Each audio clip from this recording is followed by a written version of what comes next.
Hello friends, welcome to back my YouTube channel PD tech math. आज के इस lecture में हम डिस्कस करेंगे CSIR नेट दिसंबर 2011 रियल एनालिसिस का कंप्लीट सॉल्यूशन होगा। दिसंबर 2011 में टोटल क्वेश्चन आपके 12 थे रियल एनालिसिस के, जिसमें से पार्ट बी में से आपके 4 क्वेश्चन थे एंड पार्ट सी में से आपके 8 क्वेश्चन थे।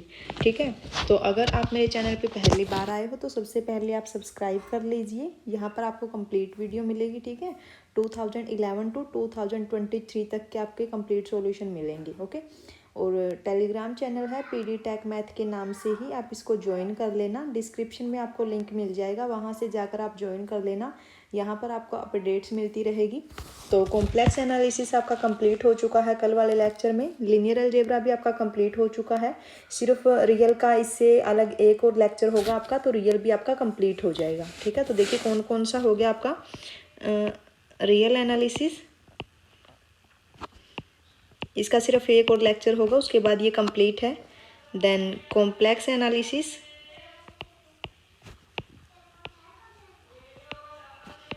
ओके, ये भी आपका कंप्लीट हो चुका है। एंड लीनियर अलजेब्रा,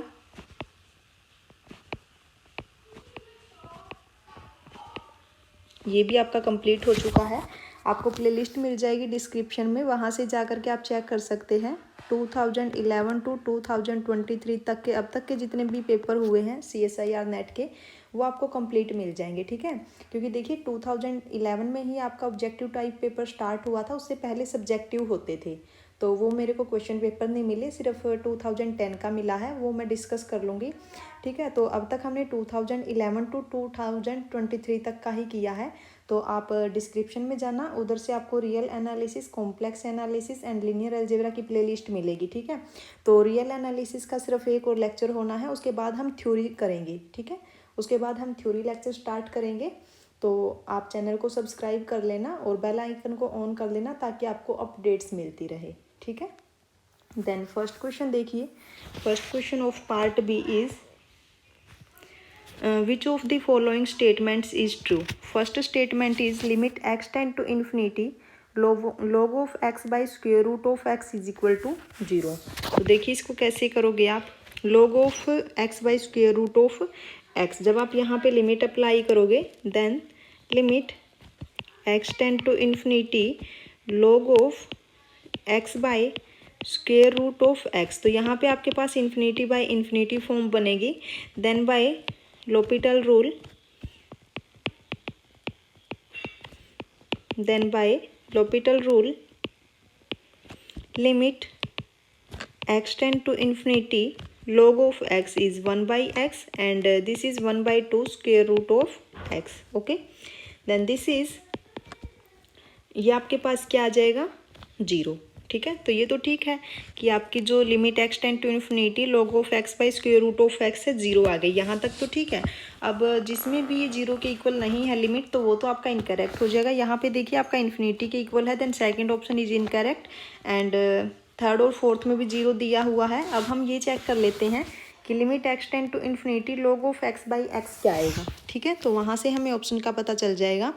देखिए अगर मैं यहाँ पे अप्लाई करूँ limit x tend to infinity log of x by x is indeterminate form, infinity by infinity, then by L'Hopital rule is limit x tend to infinity 1 by x and differentiation of x is 1 and this is 0। ठीक है, तो अब देखिए कौन से option में 0 है इसकी लिमिट। फर्स्ट में क्या है, इन्फिनिटी, तो आपका फर्स्ट तो इनकरेक्ट हो गया। थर्ड में क्या दिया हुआ है, log of x by square root of x is 0 and limit x tend to infinity log x by x, ये भी 0 है, यानी कि थर्ड ऑप्शन आपका करेक्ट होगा। फोर्थ में इसने क्या कह दिया कि limit does not exist, but limit तो आपकी एग्जिस्ट करती है, 0 आई हुई है ना, यानी कि फोर्थ ऑप्शन भी आपका इनकरेक्ट हो गया। वैसे भी ये जो आपका क्वेश्चन था पार्ट बी का क्वेश्चन है, तो एक ही ऑप्शन यहाँ पे सही होना है। Okay, then third option is correct option.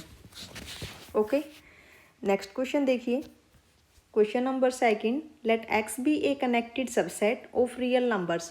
मैंने आपको पिछले लेक्चर में भी ये बताया था कि जब भी हम रियल सेट में जब भी हम रियल में कनेक्टेड सेट की बात करते हैं तो क्या पॉसिबिलिटी होती है, या तो वो जो सेट है वो सिंगलटन सेट होगा या फिर जो सेट है वो इंटरवल होगा। ठीक है, जब भी आप रियल में कनेक्टेड सेट की बात करो तो जो सेट है आपका या तो वो सिंगलटन होगा या फिर वो क्या होगा, एक इंटरवल होगा। ठीक है, देखिए जब भी आप कनेक्टेड की बात करो, connected set in real R, ठीक है, तो क्या होता है, दो पॉसिबिलिटी होती है आपके पास, either the set is singleton set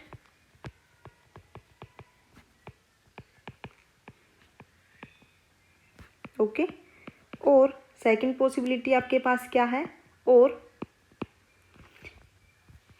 interval, या फिर जो सेट है वो क्या होगा, इज इंटरवल। ठीक है, तो अब देखिए इसने क्या कहा है कि जो x आपके पास सेट है वो क्या है, connected subset of real numbers है।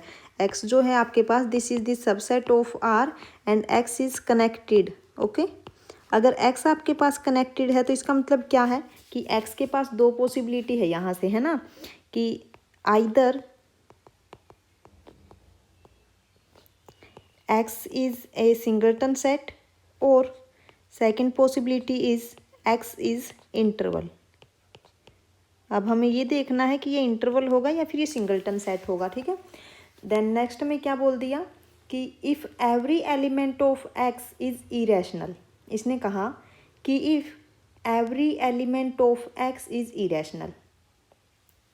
अब यहाँ से आप क्या बोल सकते हो, देखिए इसने कहा कि x का हर एक एलिमेंट इरेशनल है, तो आपका जो इंटरवल है इसमें तो रैशनल भी होंगे और इरेशनल भी होंगे, है ना। अब जो x आपके पास है इसके अंदर तो इरेशनल भी होंगे और रैशनल भी होंगे।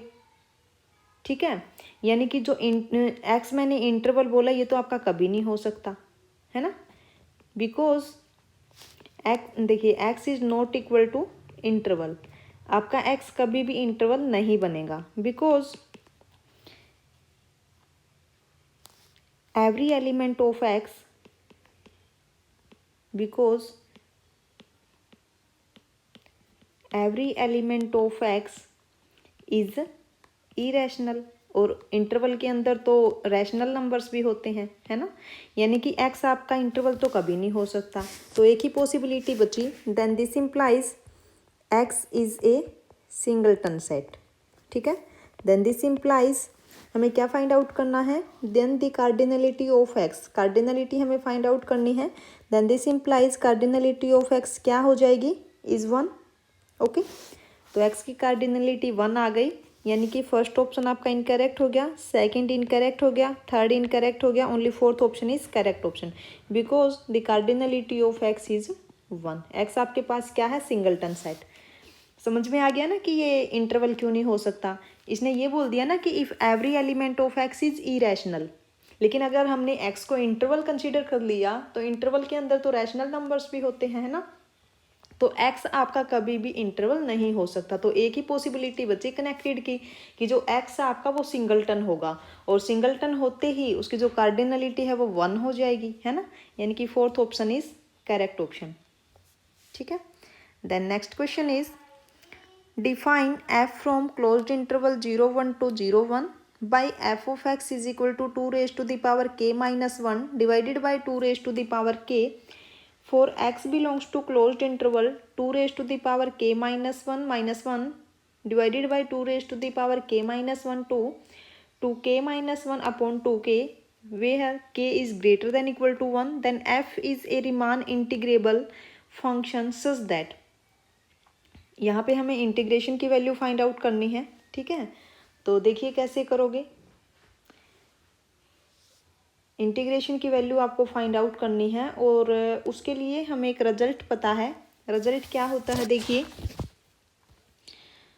सबसे पहले तो फंक्शन आपके पास क्या दिया हुआ है, f of x is equal to 2 raise to the power k minus 1 divided by 2k for x belongs to 2 raised to the power k minus 1 divided by 2 raised to the power k minus 1 to 2 raised to the power k minus 1 divided by 2 raised to the power k, and k is greater than equal to 1. Now we know that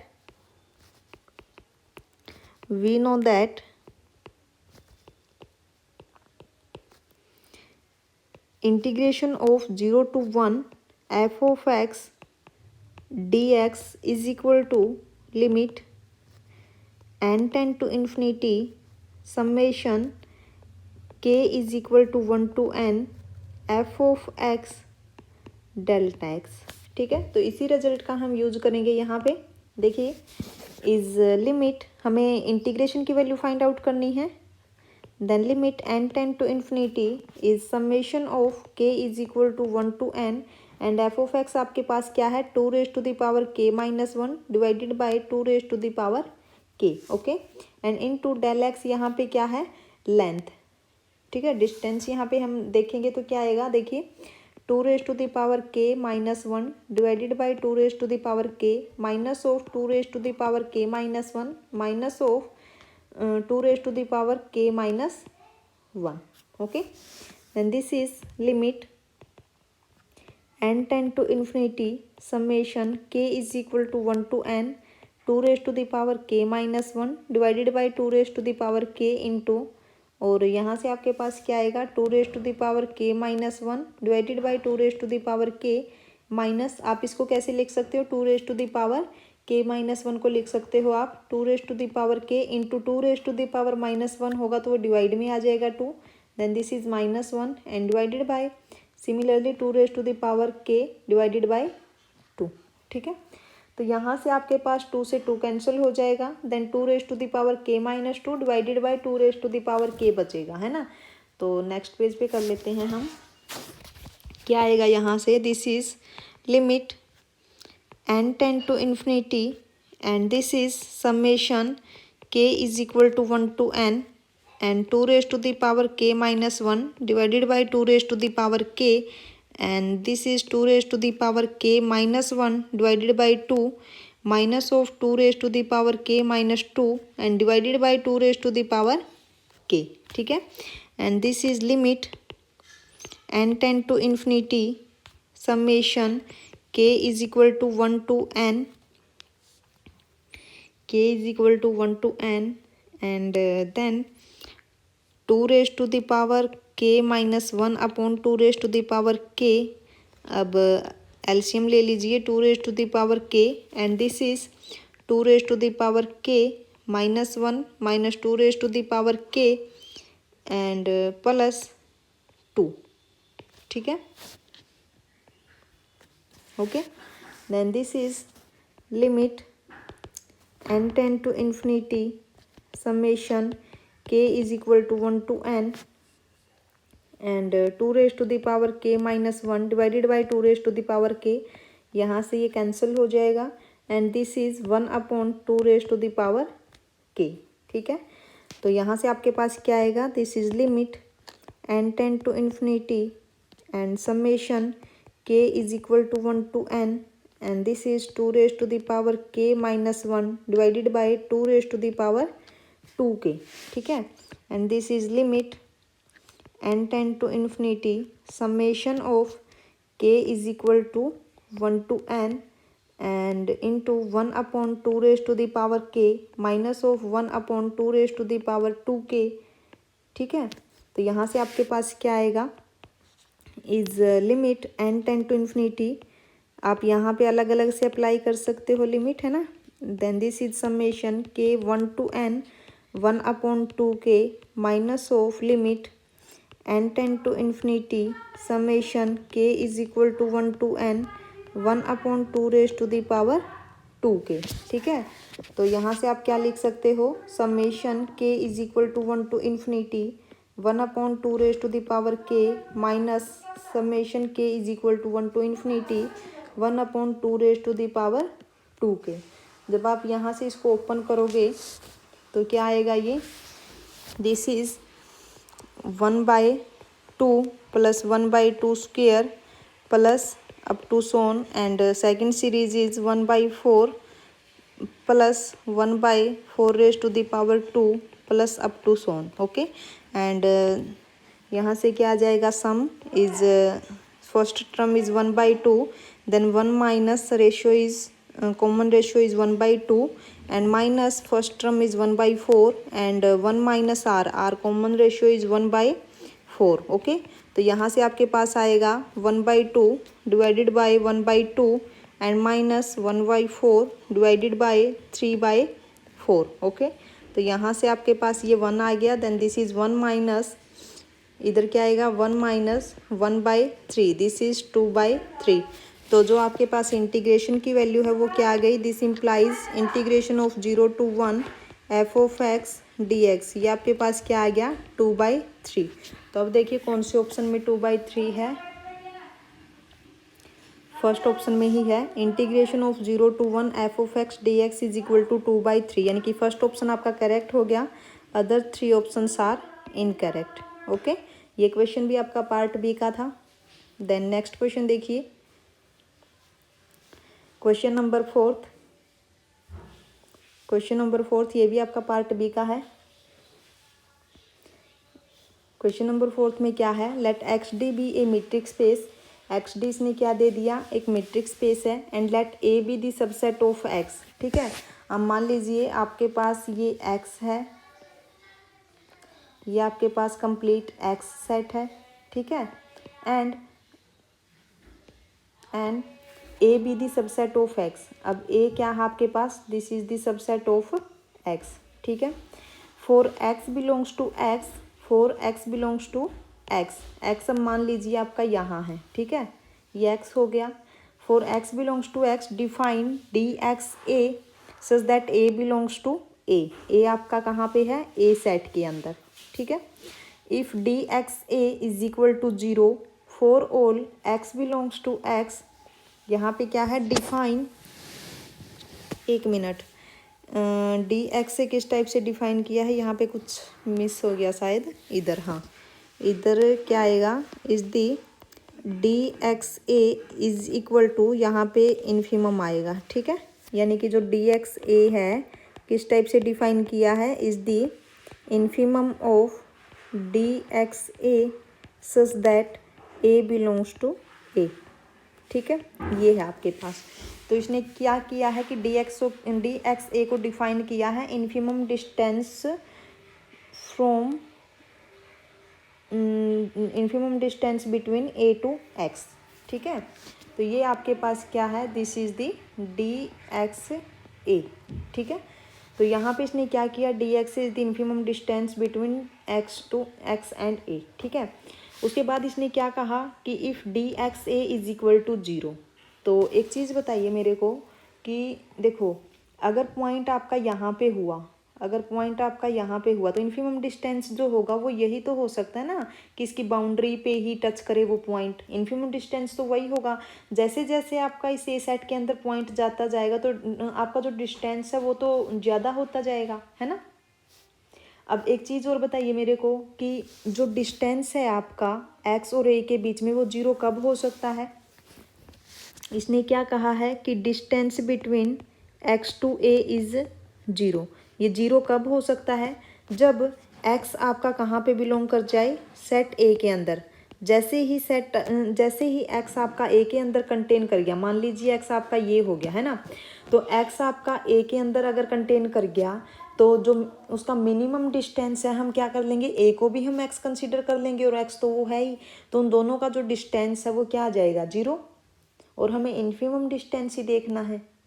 ठीक है, तो यहाँ से अपने पास क्या आ जाएगा, देखिए कि assume d x A is equal to 0 for all x belongs to A. ठीक है, this implies each x belongs to x is a limit point of a, is a limit point of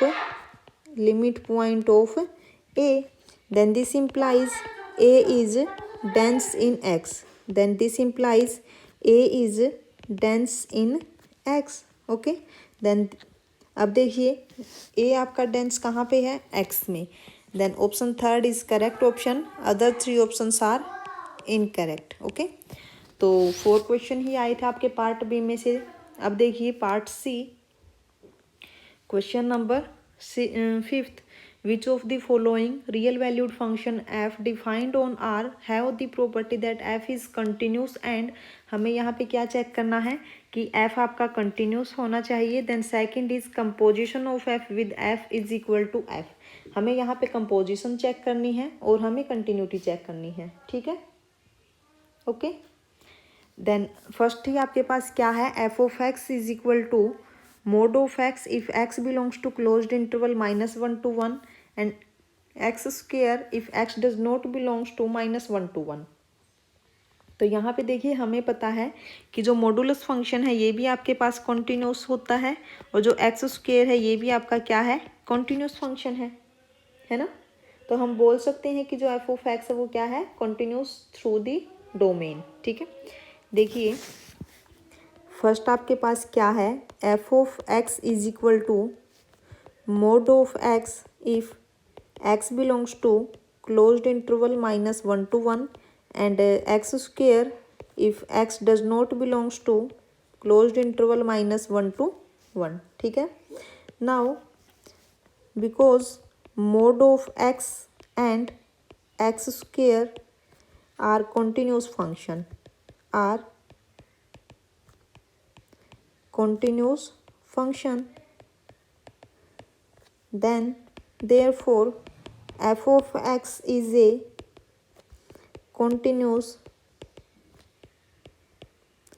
through the domain, through the domain, okay. अब हमें क्या check करना है, composition. Now composition of f with f of x क्या आएगा, this can be written as, एक काम कर लीजिए, हम यहाँ पे अगर x को 2 कंसीडर कर लें, अगर हम यहाँ पे 2 के लिए चेक करें, देखिए अगर हम यहाँ पे 2 के लिए चेक करें, 4 x इज इक्वल टू 2, तो यहाँ से क्या आएगा, f ऑफ f 2, यहाँ से क्या आ जाएगा, f of 2।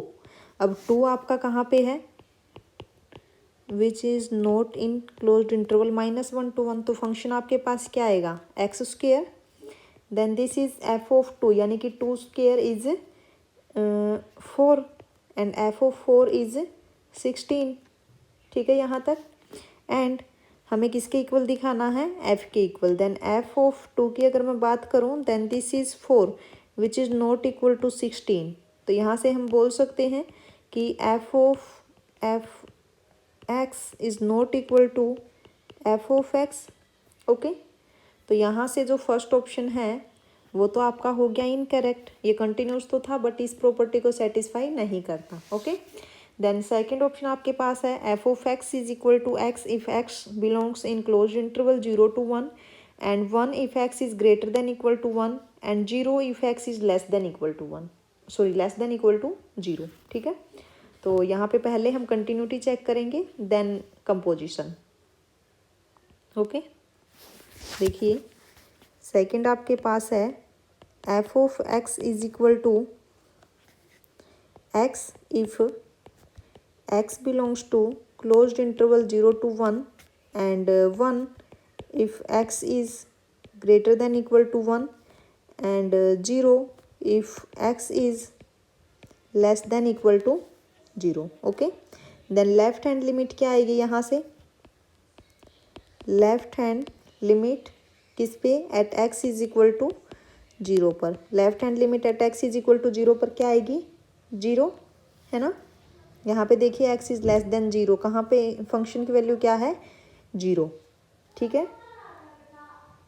And greater than के केस में एक्स आ जाएगा, तो यहाँ से देखिए is limit x tend to 0 minus f of x, then is limit x h tend to 0 is f of 0 minus h and this is 0, okay.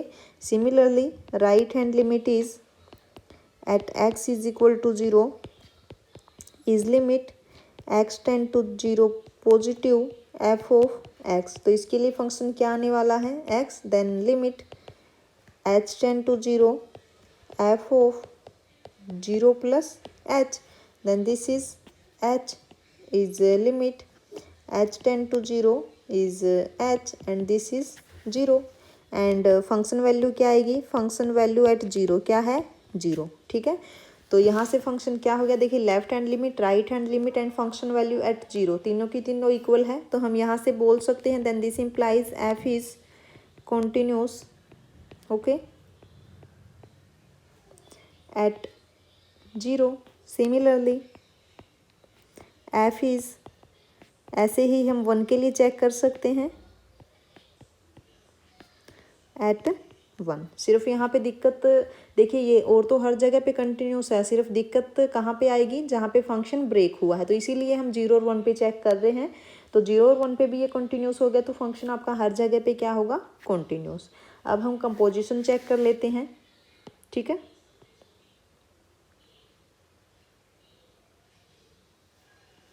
देखिए now f of x, then f of x, okay, then f of x आपके पास क्या है x if x in closed interval 0 to 1 and 1 if x greater than equal to 1 and 0 if x is less than equal to 0। तो ये आपके पास क्या आ जाएगा, this is again x if x is in closed interval 0 to 1 and 1 if x is greater than equal to 1 and 0 if x is less than equal to 0 and this is a function of x, है ना। तो यहाँ से आपके पास ये भी equal है, then function भी आपका कंटिन्यूस है, तो सेकंड ऑप्शन आपका बिल्कुल सही है, ओके। सिमिलरली हम थर्ड ऑप्शन को चेक करेंगे। थर्ड ऑप्शन को चेक कीजिए, f of x is x if x belongs to closed interval -1 to 1 and 1 if x is greater than equal to 1 and -1 if x is less than equal to -1। तो देखिए third option को कैसे करोगे, f of x is equal to x if x in closed interval -1 to 1 and 1 if x is greater than equal to 1 and -1 if x is less than equal to -1, okay. यहाँ पे देखिए जो function है आपका वो continuous है, आप check भी कर सकते हैं। अगर मैं यहाँ पे -1 पे फंक्शन देखिए आपका कहाँ पे ब्रेक है, 1 पे और -1 पे, तो हमें 1 और -1 पे इसकी कंटिन्यूटी चेक करने की ज़रूरत है, अदरवाइज ये हर जगह पे कंटिन्यूस है, ठीक है। तो देखिए left hand limit at x is equal to -1 क्या आएगी, is limit x tend to -1 क्या आएगा, f ऑफ x, देन आपका जो फंक्शन वैल्यू है क्या है, दिस इज -1, तो ये आपके पास -1 आ गई। Similarly right hand limit at x is equal to -1 then limit x tend to -1 f of x। अब x is greater than equal to -1 के लिए फंक्शन वैल्यू क्या है, दिस इज x, तो यहाँ से आपके पास क्या आएगा, इज -1 प्लस h, है ना, then -1 plus h is limit, देखिए h tend to 0 f of -1 plus h and this is -1 and function value क्या आएगी, function value at f of -1 is -1, यानी कि left hand limit, right hand limit और function value तीनों की तीनों equal है, तो हम यहाँ से बोल सकते हैं this implies f is continuous at x is equal to -1, okay। Similarly f is continuous at x is equal to 1, okay। तो फंक्शन तो आपका कंटिन्यूस हो गया, अब हमें क्या करना है, कंपोजिशन चेक करनी है ना। तो देखिए now f of x is equal to f of x is equal to f of x क्या है, is x if x in closed interval -1 to 1 and 1 if x is greater than equal to 1 and -1 if x is less than equal to -1. Okay, और ये आपके पास फिर से क्या आ जाएगा, this is x if x in closed interval -1 to 1 and this is 1 if x is greater than equal to 1 and -1 if x is less than equal to -1 and this is f of x. Okay, तो यहाँ से जो third option है वो भी आपका बिल्कुल सही है, third option is also correct option. And fourth क्या है, f of x is equal to 1 if x in closed interval -23 to 27 and 22 plus x if x is less than equal to -23 and -26 plus x if x is greater than equal to 27. यहाँ पे देखिए function आपका कहाँ पे break हुआ है, -23 पर और 27 पर. तो हमें यहाँ पे कंटिन्यूटी कहाँ पे चेक करने की ज़रूरत है, -23 और 27 पर, अदरवाइज ये हर जगह पे कंटिन्यूस है. ठीक है, तो देखिए हम कंटिन्यूटी चेक कर लेते हैं पहले. ऑप्शन फोर्थ, फंक्शन आपके पास क्या है, f of x is equal to 1 if x belongs to closed interval -23 to 27 and 22 plus x if x is less than equal to minus of 23 and minus of 26 plus x if x is greater than equal to 27. Okay, then left hand limit क्या आएगी, left hand limit at x is equal to minus of 23 is limit x tend to minus of 23. Negative side से देखिए क्या आएगा, 22 plus x है ना, is function आपके पास ये आएगा 22 प्लस एक्स. ठीक है, तो यहाँ से एक minute, f of x, then this is limit h tend to 0 is f of minus of 23 minus h.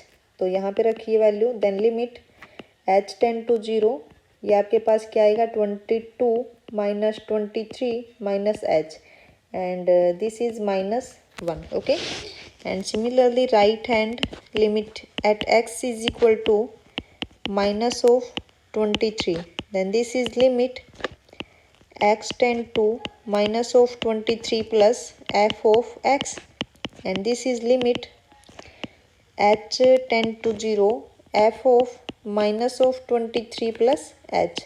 तो इसके लिए फंक्शन आपका आएगा इज 1.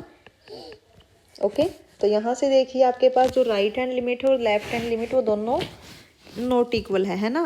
यहाँ से देखिए right hand limit at x is equal to minus of 23 is not equal to left hand limit at x is equal to minus of 23. ठीक है, then this implies f is not continuous, f is not continuous at x is equal to minus of 23.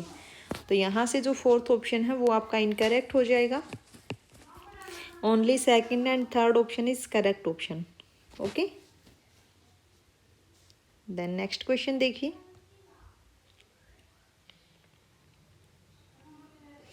Question number 6, question number 6 में है, क्या है question number 6, एक बार read कीजिए statement. Let f from R to R be a continuous function. Function आपके पास कैसा है, कॉन्टिन्यूस है. Such that integration 0 to infinity f of x d x exist. और जो आपके पास इंटीग्रेशन है 0 टू इन्फिनिटी ये आपके पास एग्जिस्ट करता है. Then which of the following statements are correct? First is, if limit x tend to infinity fx exists, then देखिए, अगर हम फर्स्ट ऑप्शन के अकॉर्डिंग चलें तो क्या है कि if limit x tend to infinity f of x exist, यहाँ से कुछ मिस हुआ है,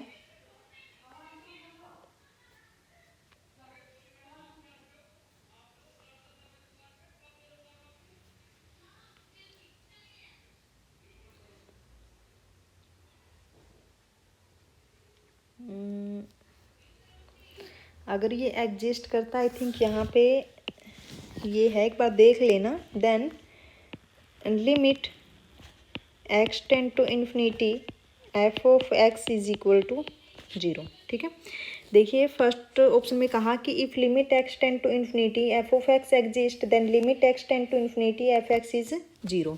तो देखिए हमें क्या दिया हुआ है, given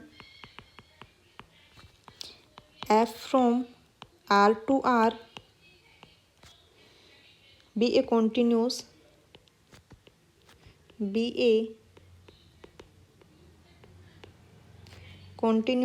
and integration over 0 to infinity f of x dx exist, okay.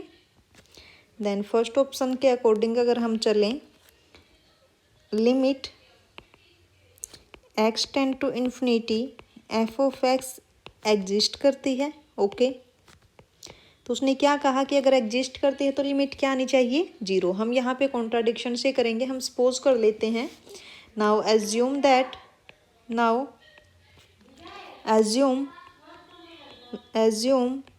Which is not zero, okay. हमने मान लिया कि जो इसकी लिमिट है वो 0 के इक्वल नहीं है, ठीक है। सपोज से any number let it be k, okay, and which is not equal to 0, then integration 0 to infinity f of x dx is equal to integration 0 to b f of x dx plus integration b to infinity f of x dx is equal to 0 to b से यानी finite number से is k plus infinity, okay, ठीक है। And this is infinity which is a contradiction, क्योंकि हमें तो ये बोल रखा ना कि इसकी जो लिमिट है वो एग्जिस्ट करती है। Then this implies limit x tend to infinity f of x is equal to 0, ठीक है।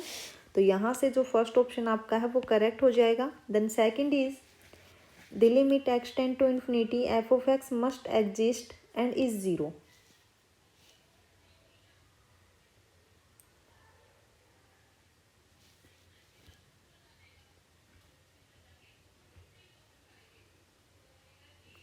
यहाँ पे है ना, एक बार इसको चेक करना, इसमें कुछ अधूरापन सा लग रहा है मेरे को, कुछ छूटा हुआ है या तो। देखिए सेकंड ऑप्शन को अगर हम देखें, देन यहाँ पे कंसीडर कर लीजिए सेकंड के लिए, consider f of x is equal to, consider f of x is equal to sine of x square, continuous है, ठीक है। एंड अगर मैं इसकी इंटीग्रेशन फाइंड आउट करूँ, then this is sine of x square dx, ये आपके पास क्या आएगा, जब आप इसको सोल्व करोगे ना तो आपको इधर मिलेगा pi square root of pi by 8, ठीक है। बट अगर आप यहाँ पे लिमिट फाइंड आउट करो तो वो आपकी 0 के इक्वल नहीं आएगी, ठीक है। देन सेकंड ऑप्शन आपका इनकरेक्ट हो गया, ठीक है,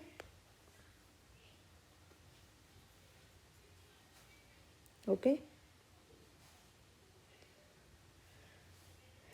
थर्ड ऑप्शन में क्या है, in case f is a non negative function limit x tend to infinity f x must exist and is 0। अब थर्ड को देखिए,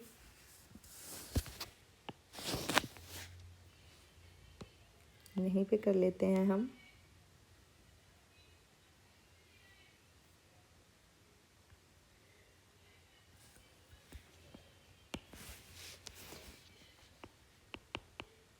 Assume that f of x is equal to sine of x square whole square। Okay, ये आपके पास क्या है, which is non negative plus continuous. Okay, अब integration और चेक कर लीजिए एक बार। Is 0 to infinity sine of x square whole square is always less than infinity, यानी कि कुछ ना कुछ फाइनाइट नंबर ही आएगा, because sine of x square is integrable. Second option में ही हमने ये चीज़ की है। साइन ऑफ एक्स स्क्वेयर की क्या आई थी इंटीग्रेशन, जो हमने फाइंड आउट किया final value square root of pi by 8, यानी कि इंटीग्रेबल तो है ना। एंड इज बाउंडेड, ये आपके पास क्या है, बाउंडेड है। इम्प्लाइज, देखिए sine of x square is integrable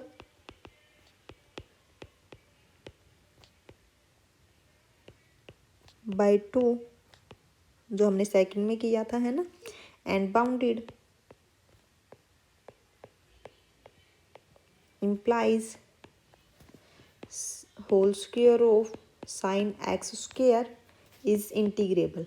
okay, is integrable, ठीक है। but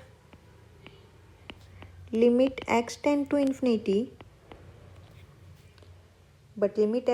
infinity, f of x does not exist। okay, does not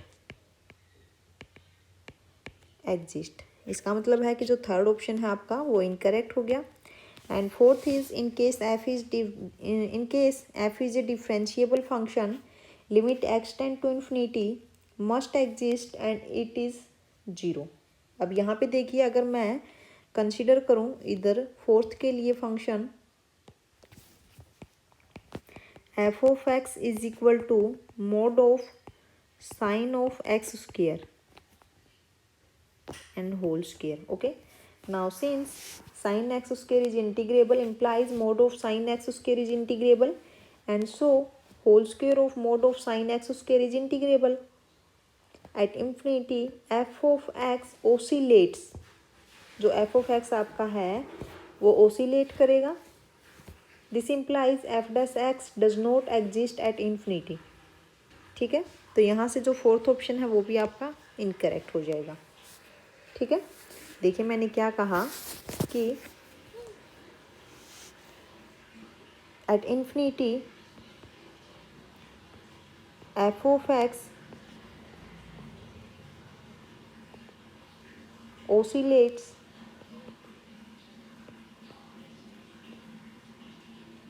irregularly implies derivative of fx does not exist at infinity। okay, then fourth option is also incorrect, only first option is correct option। ठीक है, okay, then next question is question number 7th। क्या है question number 7th? it is given that the series n1 to infinity an is convergent but not absolutely convergent। ठीक है, देखिए इसने क्या कहा कि जो आपके पास सीरीज है वो कन्वर्जेंट तो है लेकिन एब्सोल्युटली कन्वर्जेंट नहीं है। ध्यान रखना, is not absolutely convergent. And series n1 to infinity an is 0। Okay, denote by sk the partial sum of series n1 to infinity an is 0। then first is sk is 0 for infinitely many k, second is sk is greater than 0 for infinitely many k, and sk is less than 0 for infinitely many k, and third is it is possible that sk is greater than 0 for all k, and fourth is it is possible that sk is greater than 0 for all but a finite number of values of k। तो देखिए इसको कैसे करोगे, आपके पास S k क्या है, partial sum of the sequence, है ना। Partial sum of the series. तो देखिए given the series a n is convergent but not absolutely convergent. Okay, but not absolutely convergent, and series n1 to infinity a n क्या दिया हुआ है is 0. Okay, now sk is equal to partial sum sk is equal to partial sum of series k is equal to 1 to k a n. Okay, and where k is equal to 1 to up to so on. ठीक है, यही है, इधर 1 and 1 to k आएगा. Okay, and now if we take, हम यहाँ पे ना काउंटर एग्जाम्पल ले लेते हैं. ऐसी सीरीज लेंगे जो कि कन्वर्जेंट हो बट नॉट एब्सोल्युटली कन्वर्जेंट हो. ठीक है, तो हम काउंटर एग्जाम्पल लेके अदर ऑप्शंस को रिजेक्ट कर देंगे. यहाँ पे देखिए, if we take now if we take series a n is equal to -1 raise to the power n+1 upon n. Okay, अब जो ये सीरीज है आपके पास बाय लेबनिज टेस्ट कन्वर्जेंट है. This series is convergent by Leibniz test. Okay,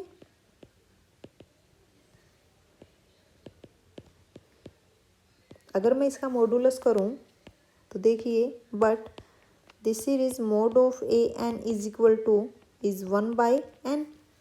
this series is divergent by p test, divergent by p test, यानी कि बिल्कुल सही हमने सीरीज उठाई है.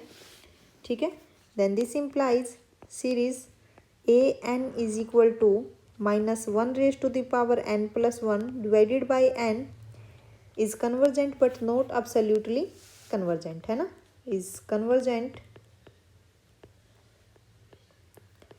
but not absolutely convergent. Not absolutely convergent. Okay, हमें क्या देखना है, पार्शियल सम. अब अगर हम इसका पार्शियल सम चेक करें तो देखिए,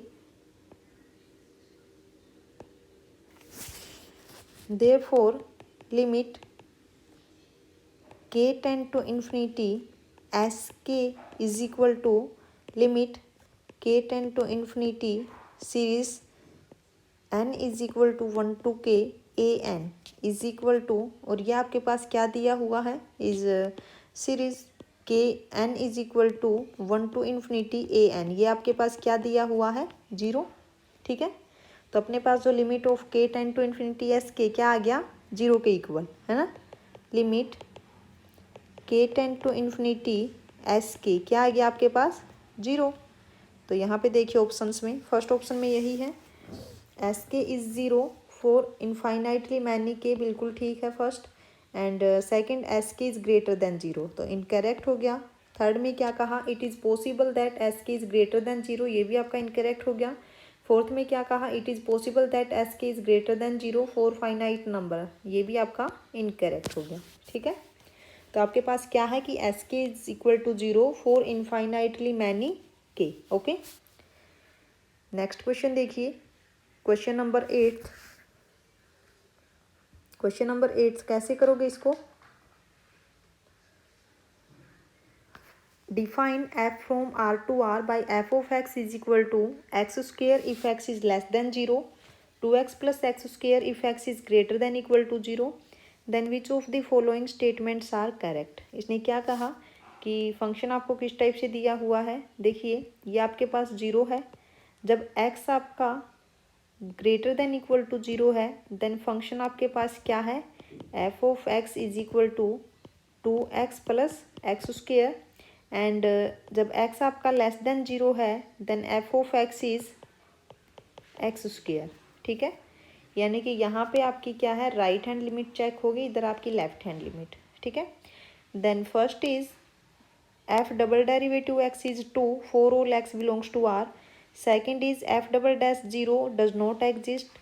And third is f dash x exists for each x not equal to 0. And fourth is f dash 0 does not exist. देखिए डेरिवेटिव से पहले हमें इसकी कॉन्टिन्यूटी चेक करनी पड़ेगी एक बार कि ये कॉन्टिन्यूस है या नहीं है। ठीक है, तो देखिए जब मैं यहाँ पे right hand limit find out करूँ तो क्या आएगा, right hand limit at x is equal to 0, then this is limit x tend to 0 f of x function क्या आएगा राइट हैंड लिमिट के लिए ये, ठीक है। then this is limit x tend to 0 to x plus x square is 0, okay, and left hand limit at x is equal to 0, then limit x tend to 0 minus और यहाँ पे plus f of x, तो इसके लिए function क्या आएगा x square, then this is limit x tend to 0 minus is x square, तो ये भी आपके पास क्या आ गई 0, एंड फंक्शन वैल्यू क्या आएगी, यहाँ पे है इक्वालिटी तो फंक्शन आपका ये होगा, then this is 0, then this implies f is continuous, okay.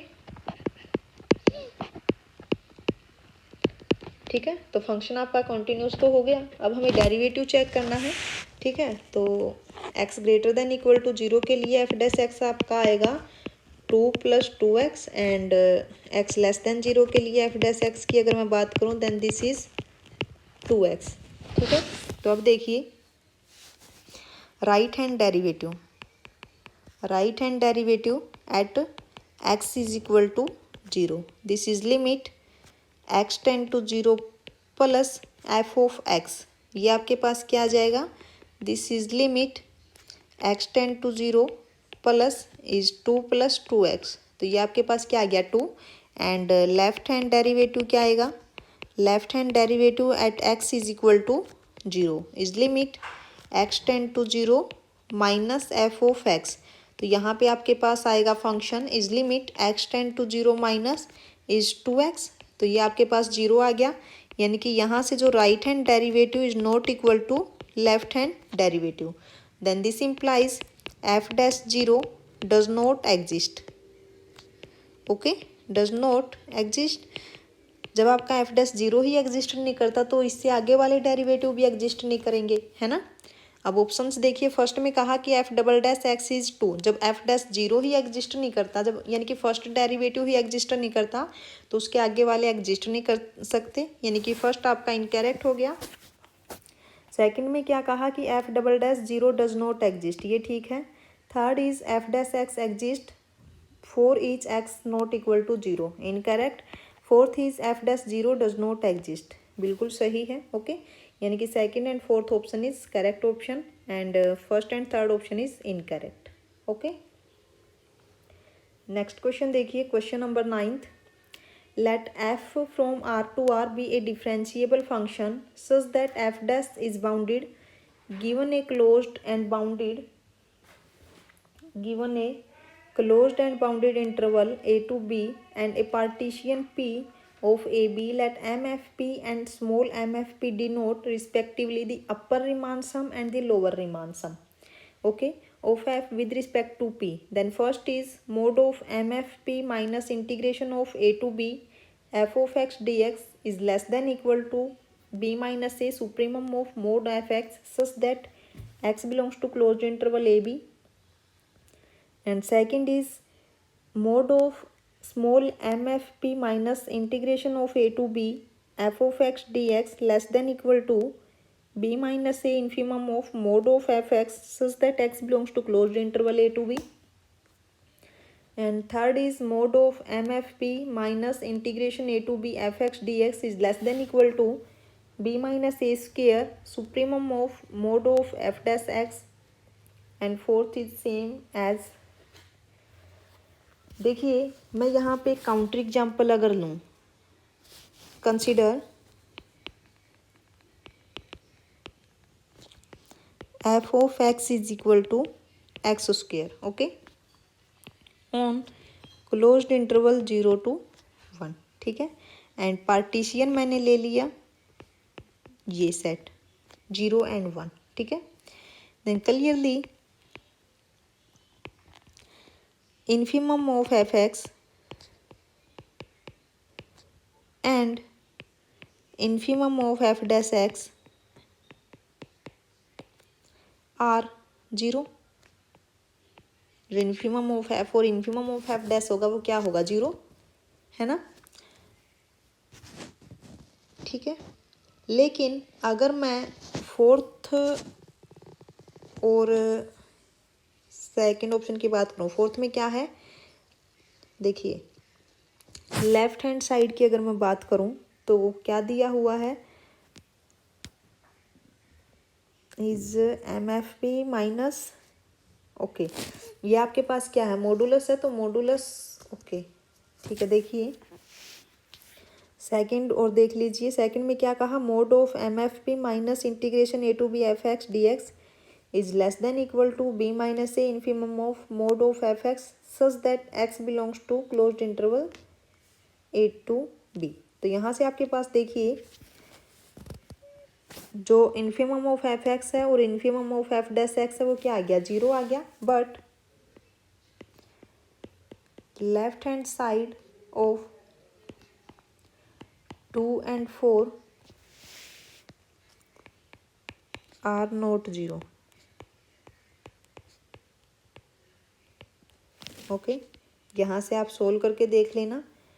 Then this implies second incorrect, fourth incorrect, this implies first and third option आपका करेक्ट होगा। यहाँ पे इस एग्जाम्पल को लेकर के आप कंप्लीट इसको सोल्व करके देखना, ठीक है। इसी टाइप का क्वेश्चन आपका आया था, वो मैंने कंप्लीट सोल्व करवाया था, इसलिए इसको यहीं पे छोड़ रही हूँ मैं, ओके। नेक्स्ट क्वेश्चन देखिए, क्वेश्चन नंबर 10th।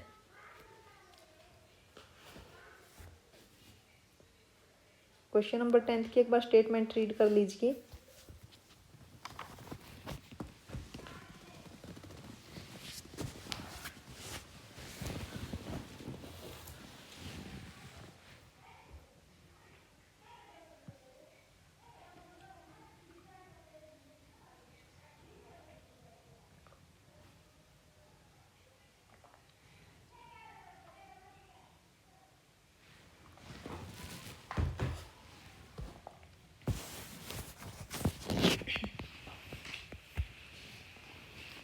देखिए क्या है statement, let f from R n to R n be the function defined by f of x is equal to x norm of x square for x belongs to R n, which of the following statements are correct. First is D f at 0 is 0, second is D f क्या है, derivative of f, okay.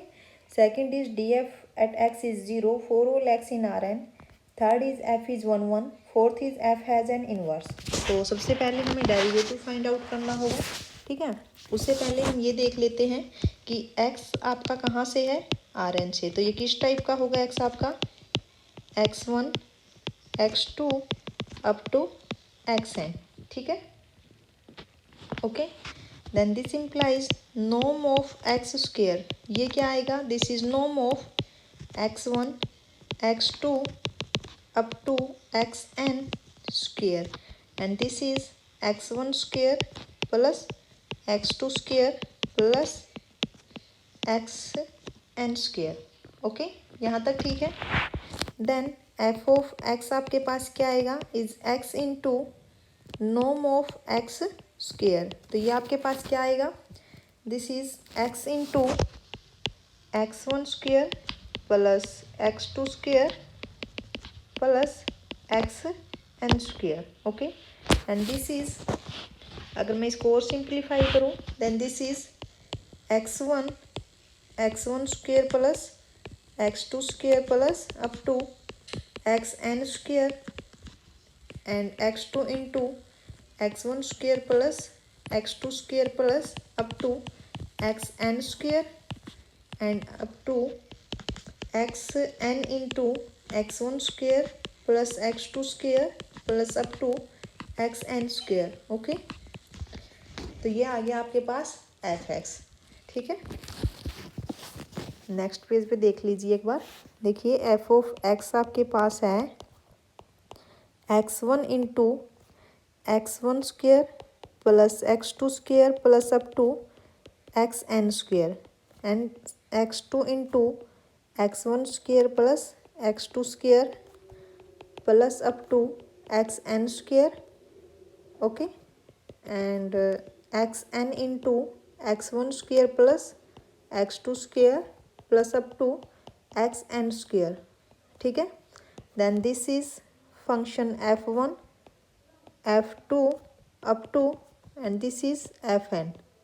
Okay ठीक है, तो अब हम यहाँ पे easily derivative find out कर सकते हैं। तो क्या आएगा डेरिवेटिव यहाँ पे, this is derivative of f at x. क्या आएगा derivative, partial derivative of f1 with respect to x1, partial derivative of f1 with respect to x2, partial derivative of f1 with respect to x3 up to partial derivative of f1 with respect to xn। ठीक है, then second is partial derivative of f2 with respect to x1, partial derivative of f1 with respect to f2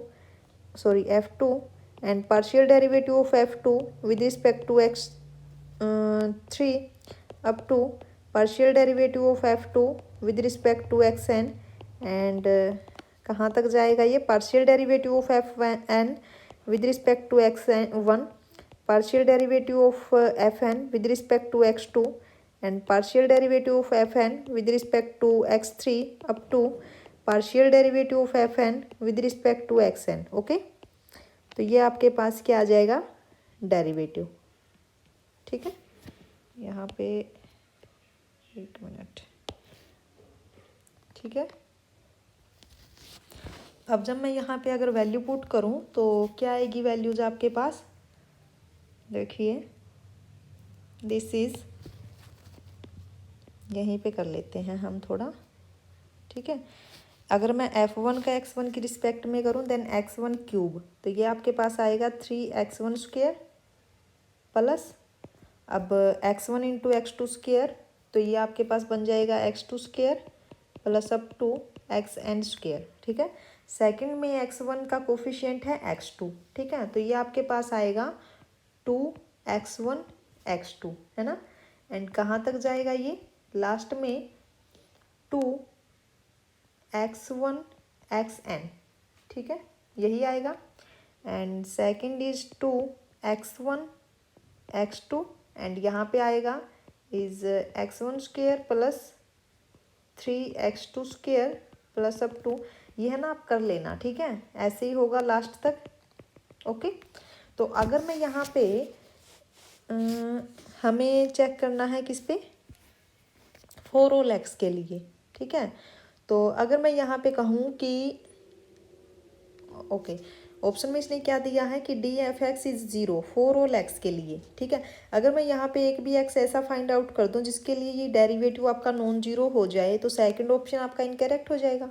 अब एक चीज़ देखिए आप, अगर मैं x की जगह पे, अगर मैं x की जगह यहाँ ये पुट कर दूँ 1 0 0 अप टू 0, यानी कि x1 की जगह पे मैंने 1 पुट कर दिया, अदरवाइज हर जगह पे मैंने 0 0 पुट कर दिया। ठीक है, तो आपके पास जो मैट्रिक्स बनेगी ना, तो मैट्रिक्स आपकी कुछ इस टाइप की बनेगी, जो DF बनेगी, DFX। आपके पास जो मैट्रिक्स बनेगी वो ये बनेगी 3 0 0 up to n times 0 and 0 3 0।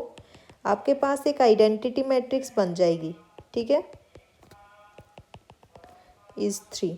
ठीक है, आपके पास एक आइडेंटिटी मैट्रिक्स, सॉरी आइडेंटिटी नहीं, एक स्केलर मैट्रिक्स।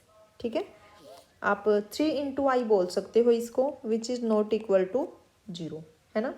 तो यहाँ से आपके पास क्या आ गया, this implies DFX is non zero for x is equal to 1 0 0 up to 0। तो यहाँ से हम बोल सकते हैं कि DFX is not equal to 0 for all x belongs to r raise to the power n। Okay, तो यहाँ से जो आपका सेकंड ऑप्शन है वो हो गया इनकरेक्ट। ठीक है, अगर आप यहाँ पे x की जगह पे 0 पुट कर दो, अगर आप x की जगह पे 0 पुट कर दो, यानी कि x1 भी 0 x2 भी 0 x3 भी 0 xn भी 0, तो आपकी जो मैट्रिक्स है वो 0 बन जाएगी। ठीक है, तो फर्स्ट ऑप्शन आपका करेक्ट हो गया। थर्ड में इसने क्या कहा कि f is 1 1 and fourth is f has an inverse. देखिए अगर हमने 1 1 चेक कर दिया तो इसका मतलब वो इन्वर्टिबल तो होगी, ठीक है। तो हम 1 1 चेक कर लेते हैं। देखिए हम मान के चलते हैं कि दो एलिमेंट्स की जो इमेज है वो इक्वल है, ओके। देन एलिमेंट्स को हम सेम प्रूफ कर देंगे। F of x is equal to f of y. Then f of x क्या है, x norm of x square is equal to y norm of y square, okay. अगर मैं यहाँ पे बोथ साइड नॉर्म अप्लाई करूँ then this is norm of x into norm of x square and this is norm of y into norm of y square, okay. और ये आपके पास क्या आएगा, this is norm of x and this is norm of x square is equal to norm of y and this is norm of y square, ठीक है यहाँ तक। तो इधर क्या आ जाएगा, norm of x cube is equal to norm of y cube, ठीक है। देन दिस इज, यहाँ से ये आपके पास क्या आ जाएगा, norm of x is equal to norm of y. This implies, okay, ठीक है। अब देखिए आपके पास क्या आ गया, norm of x is equal to norm of y, है ना। तो अगर मैं यहाँ पे यही चीज़ पुट करूँ कि x norm of x square is equal to y norm of y square, norm of x और नॉर्म ऑफ वाई आपका इक्वल है, तो यहाँ से आपके पास कर सकते हो कि norm of x square is equal to y and norm of x square. तो यहाँ से आपके पास एक्स और वाई दोनों इक्वल आ जाएंगे, है ना। जब आपने नॉर्म एक्स और नॉर्म वाई को इक्वल प्रूफ कर दिया तो यहाँ पे एक्स और वाई को इक्वल होने में कोई प्रॉब्लम नहीं आएगी, ठीक है। तो यहाँ से जो फंक्शन है आपका, this implies f is 1 1 and this implies f has an inverse, okay. तो यहाँ से आपका जो थर्ड ऑप्शन है वो भी बिल्कुल सही है and fourth option is also correct option, ठीक है। First third and fourth option correct हो गया, only second option is incorrect, ठीक है। नेक्स्ट क्वेश्चन देखिए, question number 11th। Question number 11th is the map L from R2 to R2 given by L of x y is equal to x minus y. अगर मैं यहाँ पे इसकी matrix बनाऊँ तो जो इसकी मैट्रिक्स रिप्रेजेंटेशन होगी क्या बनेगी, दिस इज एक मिनट, जो इसकी मैट्रिक्स रिप्रेजेंटेशन होगी, coefficient of x is 1 and this is 0 and this is 0 minus of 1। इसकी जो मैट्रिक्स बनेगी वो कुछ इस टाइप से बनेगी, ठीक है। Then first is differentiable everywhere on R2, second is differentiable only at 0 0 and third is derivative of L at 0 0 is L and fourth is derivative of Lxy is equal to L for all xy in R2, ठीक है। तो सबसे पहले हम क्या check करेंगे, देखिए आपके पास एक कोऑर्डिनेट ये हो गया, से this is F1 this is F2। अगर हमें इस L को डिफरेंशिएबल प्रूफ करना है, मीन्स अगर हम F1 और F2 को डिफरेंशिएबल प्रूफ कर दें तो आपका जो L है वो डिफरेंशिएबल हो जाएगा, है ना। देखिए हम यहाँ पे ये रिजल्ट नोट डाउन कर सकते हैं कि function is differentiable, function is differentiable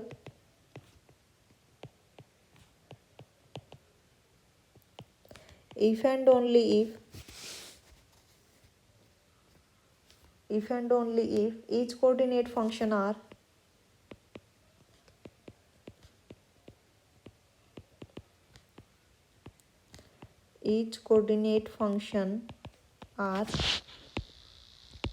differentiable, okay.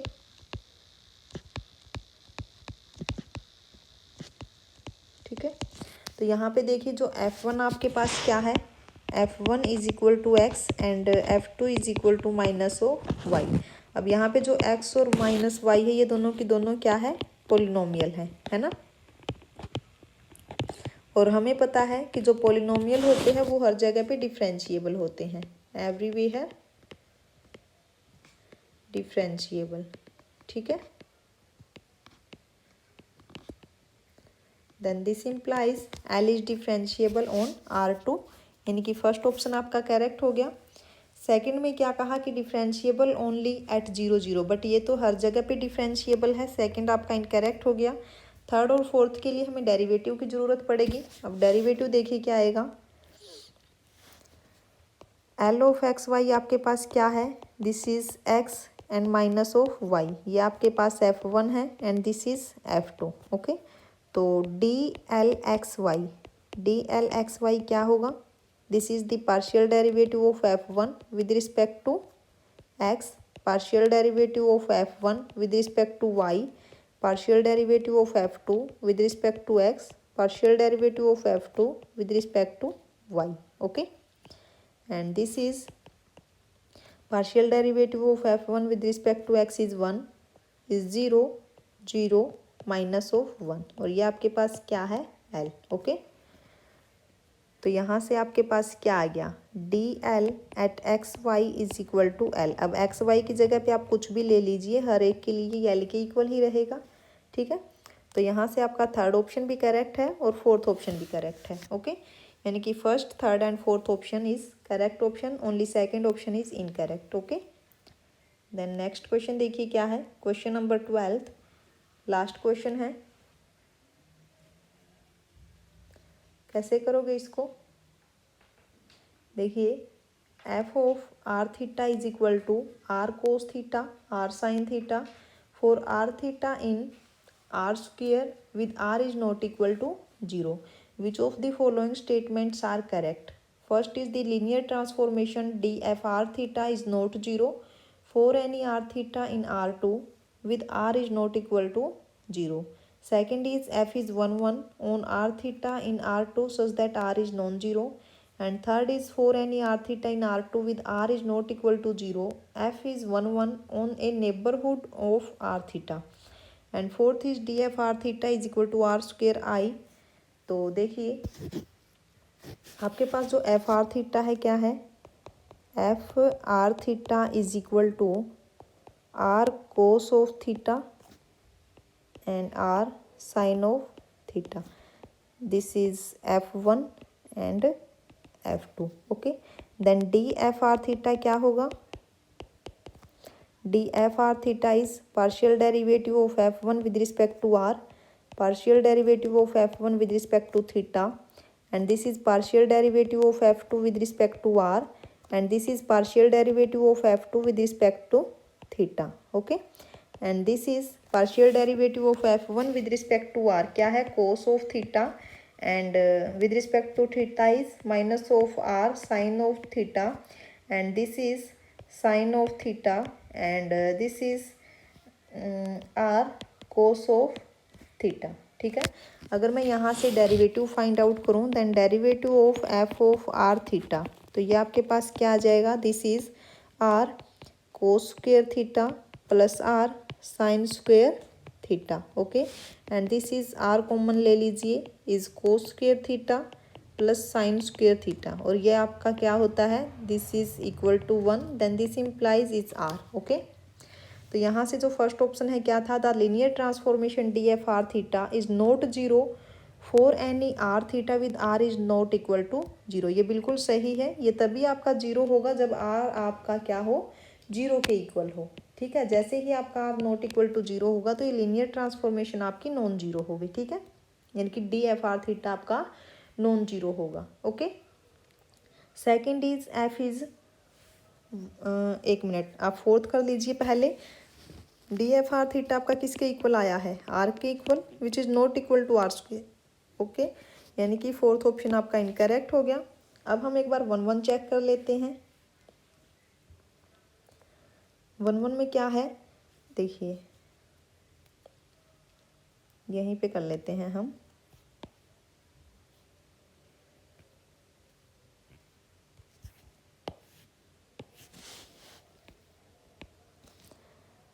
F of are theta is equal to are cos of theta and are sine of theta. अब आपको पता है कि जो साइन और कोस थीटा होता है वो क्या है, पीरियोडिक फंक्शन है ना, यानी कि इधर 0 π/2 पाई, 3π/2 एंड 2π। जो पीरियड होता है वो क्या होता है 1। ये आपका कुछ इस टाइप से जाता है। ये यहाँ से है ना फिर से रिपीट होने स्टार्ट हो जाएगी वैल्यू आपकी, ठीक है। तो देखिए जो साइन और कोस है आपका, वी नो दैट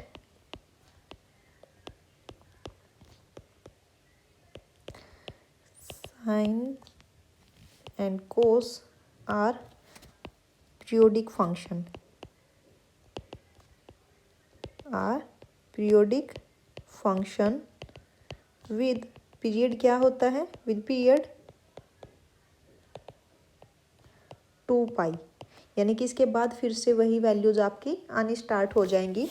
तो अगर मैं यहाँ पे f of are theta plus 2π निकालूँ तो वो भी आपके पास क्या आएगा, r cos of theta and are sine of theta. अब देखिए यहाँ पे फंक्शन वैल्यू तो इक्वल आ गई, ठीक है। अब यहाँ पे देखिए f of are theta is equal to f of are theta plus 2π, but r theta is not equal to r theta plus 2π, then this implies f is not 1, okay. तो यहाँ से आपका जो सेकंड ऑप्शन है वो तो आपका incorrect हो गया। थर्ड में क्या कहा, for any are theta in R2 with are is not equal to 0 F is 1 on a neighbourhood. अब यहाँ पे इसने नेबरहुड की बात कर दी तो वो ठीक है। अगर मैं यहाँ पे थीटा की वैल्यू 2π से लेस ले लूँ, अगर मैं थीटा की वैल्यू लेस देन 2π ले लूँ, स्ट्रिक्टली लेस देन 2π, तो वहाँ पे जो फंक्शन है आपका वो हर जगह पे क्या होगा, 1 होगा, ठीक है। क्योंकि जो इसका पीरियड है वो तो 2π है ना, इसके बाद ये रिपीट होनी स्टार्ट होगी। अगर मैं 2π से लेस लेके चलूँ थीटा, तो जो फंक्शन है आपका वो हमेशा क्या रहने वाला है 1, यानी कि जो थर्ड ऑप्शन है वो भी आपका बिल्कुल सही हो जाएगा, ओके। तो यहाँ पे आपका कंप्लीट होता है दिसंबर 2011, ठीक है। तो सिर्फ एक ही लेक्चर आपका रहता है, उसमें हम करेंगे जून 2011, ओके। तो अगर आपको वीडियो अच्छी लगी हो तो लाइक कर देना, और अगर आप चैनल पे पहली बार आए हो तो सब्सक्राइब ज़रूर कर देना, okay. Thank you so much.